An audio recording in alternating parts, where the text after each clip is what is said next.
যে ফুলে সুবাসে মন থেকে না, যে ফুলে সুবাসে মন থেকে না, ও বাতাস আমায়, সবাই বলুন, ও বাতাস আমায় তুমি নিয়ে যাও না, যেথায় শুয়ে আছে নূরে মদিনা।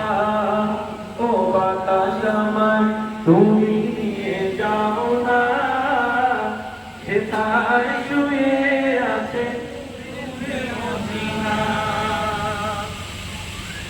আমার প্রাণে যে সুর বাজে,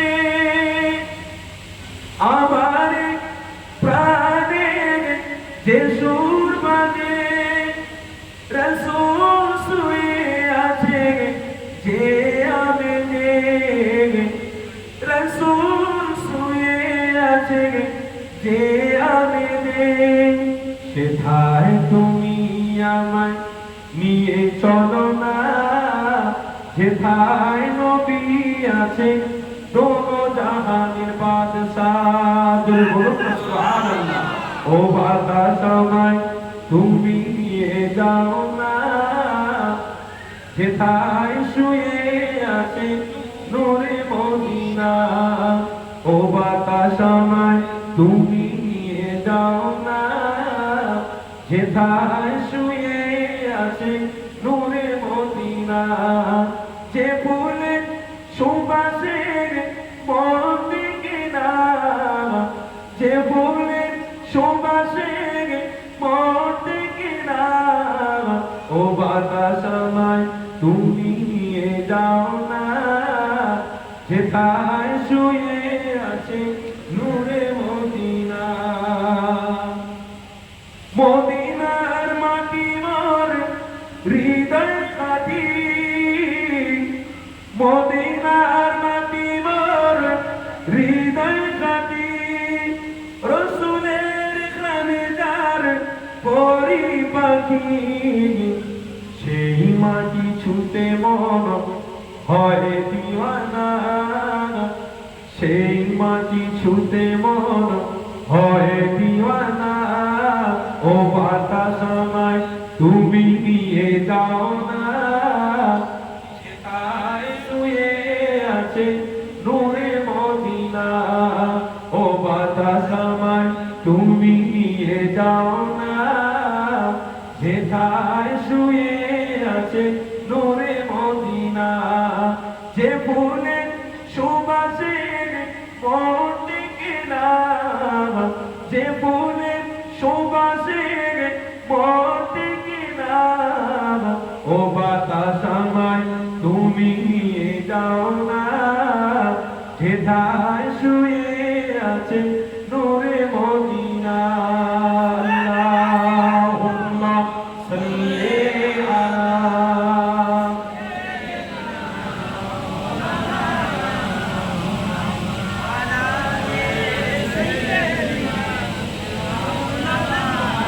মুহাম্মাদে জিকি লা ইলাহা ইল্লাল্লাহ, লা ইলাহা ইল্লাল্লাহ, লা ইলাহা ইল্লাল্লাহ, মুহাম্মাদুর রাসূলুল্লাহ।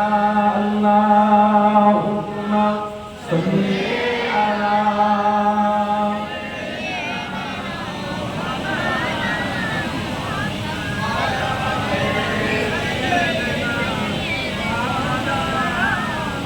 সকলে বলুন সাল্লাল্লাহু আলাইহি ওয়াসাল্লাম।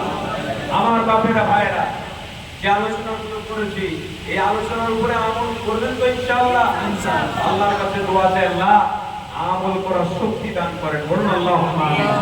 খবরদার আপনারা বিদেশে আছেন, মাথা ঠান্ডা করে মিলেমিশে থাকবেন। একজন ফেসে গেলে আরেকজন বিপদে থাকবেন, থাকবেন থাকবেন ইনশাআল্লাহ। একজন দেখে আরেকজন হিংসা করবেন না। কখনো উনি পয়সাওয়ালা, আমি পয়সা করতে পারছি না, আরে উনি করেছে চেষ্টা করে, তুমি চেষ্টা করো। এক কথা শুনছেন, উনি করেছে চেষ্টা করে, তুমিও চেষ্টা করো, পাবে। তুমি যখন চেষ্টাতে কলকাতা ছেড়ে রাজস্থানে আসতে পেরেছো, আর একটু চেষ্টা করলে হয়তো অনেক বড় জায়গায় পৌঁছাতে পারবে। কারোর থেকে হিংসা করে বুক ফাটিয়ে ফেলবেন না। যে হিংসাকারী হয় সে কোনোদিন উন্নতি করতে হিংসা নয়, ভালোবাসা দিয়ে জয় করো। ভালোবাসা নিয়ে, প্রেম নিয়ে বাঁচার চেষ্টা করো। হিংসা নিয়ে লাভবান হতে পারবেন না। কেউ 5 তলা বিল্ডিং করছে, তার বিরোধী করে আমি হয়তো ওই 5 তলা বিল্ডিং কে হয়তো খারাপ, হয়তো কোনো একটা কারণে প্রবলনে ওই ব্যক্তিটাকে কিছু আঘাত দিতে পারি, কিন্তু মনে রাখবেন আপনারও বাড়ি আছে, ওই ব্যক্তিকে আপনি আঘাত দিচ্ছেন আর আপনাকেও কেউ আঘাত দিতে পারে। আপনি হয়তো ওই ব্যক্তির বিরোধী করছেন, আপনার ব্যবসা ভালো চলছে, আগামীতে হয়তো আপনার বিরোধীও কেউ করার জন্য তৈরি হয়ে আছে, সেদিন আপনারও কিন্তু ডাল বেশি দিন থাকবে না। ওই জন্য বিশেষ করে যারা কাজের জন্য এসেছেন, যারা যেনাদের তত্ত্বাবধানে কাজে এসেছে, ছেলেরা আমার বাবারা, তোমাদেরকে বলছি খবরদার লোভে পড়ে ঈমান নষ্ট তোমরা করে দিও না। তোমাদের কাজের ব্যক্তি যারা আছেন সবাইকে বলছি, জওয়ান যুবক যারা কাজ শিখছো বা কাজে এসেছো, ধৈর্যের পরিচয় দেবে। আর যাদের কাছে কাজ করছো এনাদের সাথে সৎ ব্যবহার করবে। কোনোদিন মালে কমতি করতে যেও না। হাত বড় করে বলছি যে একদিনে আমি লাভবান হয়ে যাবো, রাতারাতি বড় লোক হবো, এ স্বপ্ন দেখতে যেও না। বা রাতারাতি বড় লোক না হতে কি হয়তো কিডনিরা খারাপ হয়ে যায়। রাতারাতি বড় লোক হতে গিয়ে অ্যাক্সিডেন্টে মরে যাও। রাতারাতি বড় লোক না হতে গিয়ে প্যারালাইসিস হয়ে মুখ না ভেঙে যায়। আরে যদি হালাল থাকে শরীরে, শরীরের জিম্মেদার আল্লাহ নিয়ে নেবে, জোরে বলো। আর যদি হারাম থাকে শরীরে, জিম্মেদার কেউ নেবে না, কারণ আল্লাহ যার জিম্মা ছেড়ে দিয়েছে দুনিয়া কেউ বুঝবে না। হ্যাঁ, শুনছেন তো নাকি?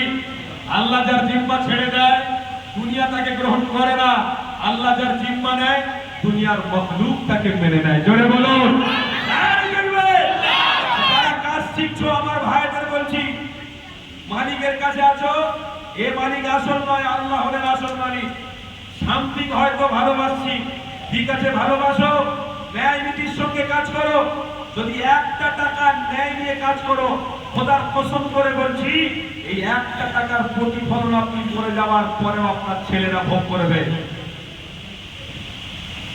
1 টাকা যদি সঠিক আপনি রেখে যান, সহিহ বুখারী শরীফের হাদিস বলছি, আপনি চলে যাওয়ার পরে আপনার মালকে কেউ হিলিয়ে দিতে পারবে না। আপনার ছেলেরাও শান্তির সাথে ভালোবাসার সাথে ভোগ করতে পারবে। আর যদি আপনার ভিতরে যারা পরিমাণ নিগুণী হয়ে যায়, আপনার চোখ বন্ধ হবে, টাকার গতি করে আপনি রেখে যাবেন। ওই সন্তান টাকা টাকা টাকা করে নিজেরা হত্যা করে ফেলবে, টাকা টাকা করে নিজেরা মারামারি করে মরে যাবে। আর জড়ো করে বলছি, যারা কাজ শিখতে এসেছো, নম্র ভদ্রতার সঙ্গে ব্যবহার সকলের সাথে করবে। কোনোদিন তোমার মালিকের সাথে তুমি খারাপ ব্যবহার করবে না, কোনোদিন তাকে চোখ লাগিয়ে কথা বলবে না।